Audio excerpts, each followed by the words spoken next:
Hi అండి, నమస్తే. Welcome back to world of Bharati. ఈరోజు రెసిపీ వచ్చి కంద బచ్చల కూర. ఈ కార్తీక మాసంలో చాలా మంచిది, చాలా శివుడికి ప్రీతికరమైన వంటట. మన కార్తీక పౌర్ణానికి కూడా మనం వండుకుంటాం. ఈ వంట చేసుకుని తినాలి. కార్తీక మాసం భోజనంలో తినాలంట.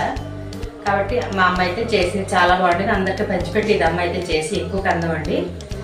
అది ఎలా వండాలో అమ్మ చేసిన వంట రెసిపీలోకి వెళ్ళిపోదాం. వీడియో స్టార్ట్ చేద్దామండి. ఇది కంద ఒక 1 kg తీసుకున్నాను. దీనిండా మట్టి ఉంటుంది. శుభ్రంగా వాష్ చేసుకుని తర్వాత చెక్కు తీసుకుని ఇది ముక్కలు కోసుకుని ఉడకబెట్టుకోవాలి.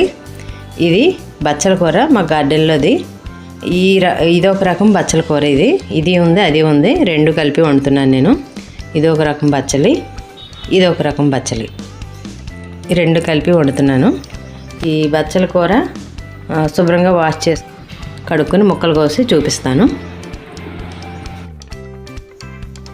చూడండి, పసుపు ఉప్పు వేసి ఉడకబెట్టుకోవాలి. కంద ఇలా అలాగ మెదపాలి, అంతేగాని ఎక్కువగా మెదపకూడదు. ఇది ఉడకబెట్టిన కంద.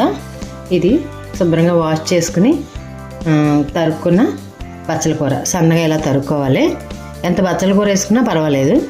నేను 1 kgకి ఎంత బచ్చల కూర వేస్తున్నాను. ఎంత మా గార్డెన్లో ఉండబట్టి సరిపోయింది. మీకు ఒక 20 రూపాయలది 30 రూపాయలది వేసుకోండి.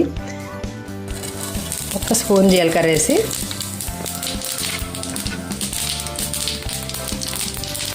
బచ్చల కూర అంతా దగ్గరికి వేయించుకోవాలి.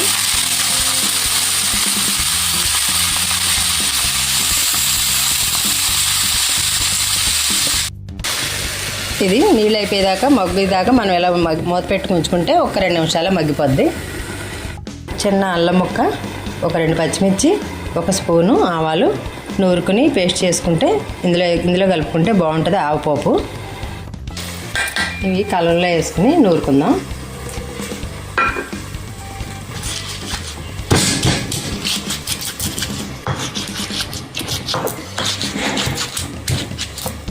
కొంచెం ఒక 1/2 స్పూను ఉప్పు, పసుపు. ఎందుకంటే ఇది ఆవాలు మనం నూరి మన తాలింపు పెట్టుకునేలోగా కండ్ర వచ్చి చేదొస్తుంది అంటారు.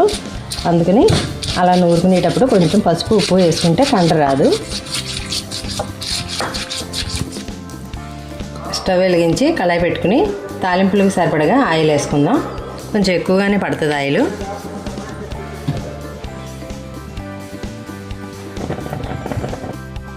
ముందు ఆవాలు చిటపడేలాగా ఆవాలు వేసుకుందాం. 1 స్పూన్ చాలు. తర్వాత శనగపప్పు, మినప్పప్పు,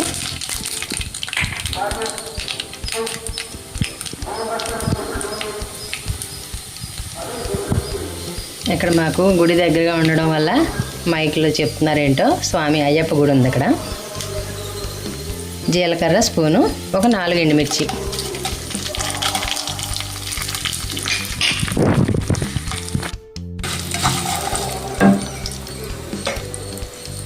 ఇప్పుడు కరివేపాకు వేసుకుందాం. ఒక 4 రెమ్మలు వేస్తున్నాను. ఎక్కువగా వేసుకుంటేనే బాగుంటుంది.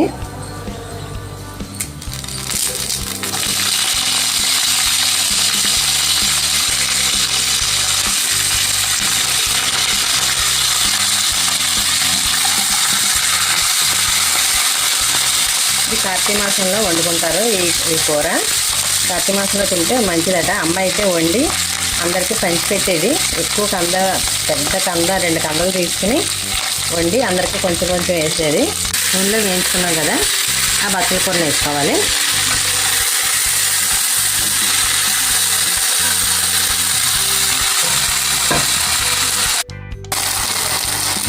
ఒక్క స్పూన్ తోటి ఇంగువ.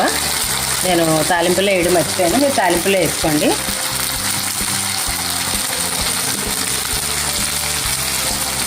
ఇప్పుడు ఇలా అయిపోయింది కదా, ఇప్పుడు మొత్తం అంతా కలిపేసుకుందాం.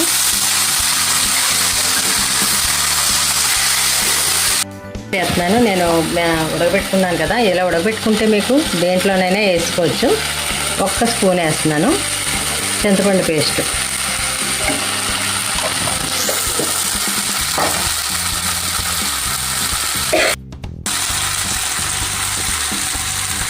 ఒక స్పూను సాల్ట్ వేసుకోవాలి.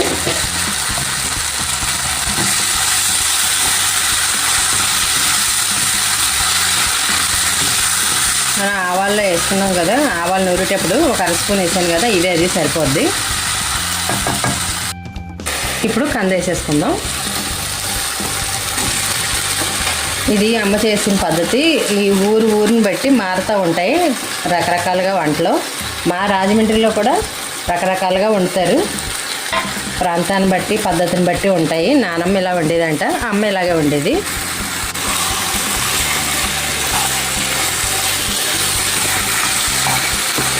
మొత్తం కలిసేలాగా కలుపుకోవాలి.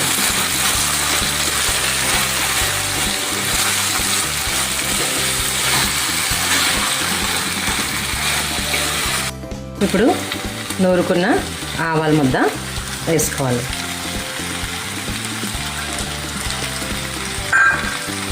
నెమ్మదిగా కలుపుకోవాలి, ఎందుకంటే పేస్ట్ అవ్వకూడదు. కంద ముక్కగా ఉంటేనే బాగుంటుంది. బాగా గుజ్జుగా అయిపోయింది ఇది, కొంచెం చాలు.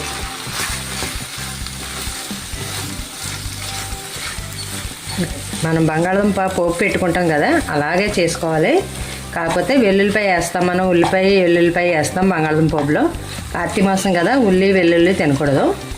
దీంట్లో మనం ఆవు పెడతాం అంతే, బంగాళదుంప పోపులాగే సేమ్. ఇది వేయించి ఆకుకూర బచ్చల కూర వేయడమే. ఇది చాలా ఇదిగా ఉంటుంది కూర, చాలా టేస్ట్గా ఉంటుంది.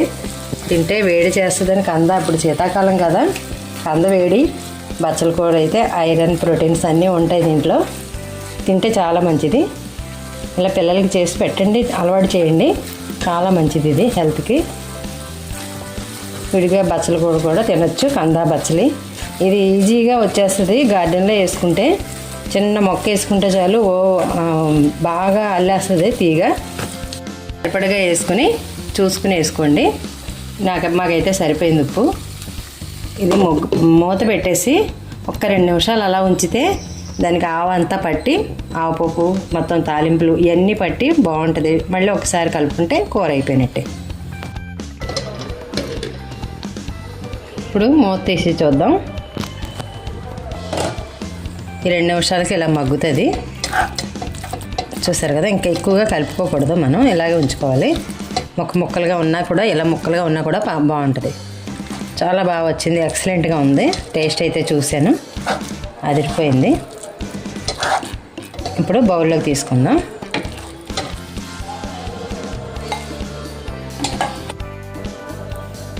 కంద బచ్చల కూర రెడీ అయిపోయింది. రైస్ కూడా రెడీ అయిపోయింది. ఎలా ఉందో టేస్ట్ చూసి చెప్తాను. చాలా సూపర్గా ఎక్సలెంట్గా వచ్చింది. మేమైతే ఇలాగే వండుకుంటాం.